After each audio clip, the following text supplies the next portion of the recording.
Hi everyone, welcome back to my channel Telugu vegetarian recipes. ఈరోజు home made రసం powder ఎలా చేయాలో ఈ వీడియోలో చూద్దాం. ముందుగా ఒక బాండీలో 1 కప్పు కందిపప్పును తీసుకుందాం. ఆ కందిపప్పును బాండీలో వేసి లో ఫ్లేమ్లో పెట్టి దోరగా వేయించుకోవాలి. బాగా కలుపుతూ ఉండాలి, లేదంటే మాడిపోతాయి. లైట్ గోల్డెన్ బ్రౌన్ కలర్ వచ్చేంత వరకు వేయించుకోవాలి.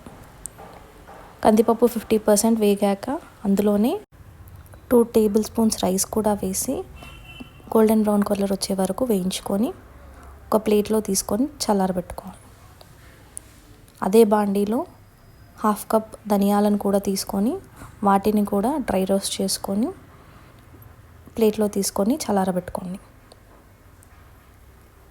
తర్వాత 1 స్పూన్ మెంతులు, 2 స్పూన్ల జీలకర్ర వేసి దోరగా వేయించుకోండి. మెంతులు జీలకర్ర వేగాక వీటిని కూడా తీసుకొని ప్లేట్లో వేసుకోండి. అదే బాండీలో 4 స్పూన్ల మిరియాలను కూడా వేసి డ్రై రోస్ట్ చేసుకొని వాటిని కూడా తీసుకొని చల్లారబెట్టుకోండి. అదే బాండీలో కాస్త ఆయిల్ వేసి 10 నుండి 12 ఎండుమిర్చి వేసి బాగా ఫ్రై చేసుకోండి.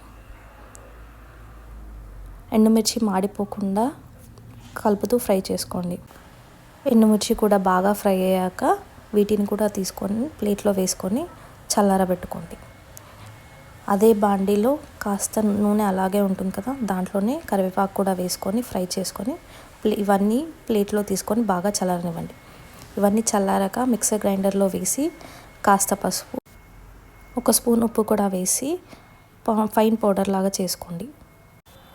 ఈ పౌడర్ చల్లబడ్డాక ఒక ఎయిర్ టైట్ కంటైనర్లో స్టోర్ చేసుకుంటే 2 to 3 months వరకు నిలువ ఉంటుంది.